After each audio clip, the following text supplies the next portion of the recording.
Duplicate letter pad મુદ્દે અમરેલી તાલુકા પંચાયતના પ્રમુખ કિશોર કાનપરિયાએ પોલીસને રજૂઆત કરી, જે બાદ સીઆર પાટીલને પત્ર લખ્યો છે અને તપાસ કરી જવાબદારો સામે કડક સજા કરવાની પણ માંગ કરી છે.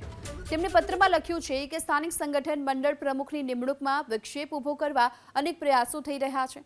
આ સાથોસાથ કાર્યકર્તાઓનું મોરલ તોડવા અને પક્ષ પર દબાણ ઊભું કરવા કોઈ હિતશત્રુ દ્વારા ધારાસભ્ય કૌશિક વેકરિયાને બદનામ કરવાનો પ્રયાસ કરવામાં આવી રહ્યો છે. જેથી આ કૃત્ય કરવામાં આવ્યું છે તેની તપાસ કરી જવાબદારો સામે કડક સજા કરવાની રજૂઆત કરી છે. ડુપ્લિકેટ લેટર પેડ મુદ્દે અમરેલી તાલુકા પંચાયતના પ્રમુખ કિશોર કાનપરિયાએ પોલીસને રજૂઆત કરી, જે બાદ સીઆર પાટીલને પત્ર લખ્યો છે અને તપાસ કરી જવાબદારો સામે કડક સજા કરવાની પણ માંગ કરી છે. તેમણે પત્રમાં લખ્યું છે કે સ્થાનિક સંગઠન મંડળ પ્રમુખની નિમણૂકમાં વિક્ષેપ ઊભો કરવા અનેક પ્રયાસો થઈ રહ્યા છે.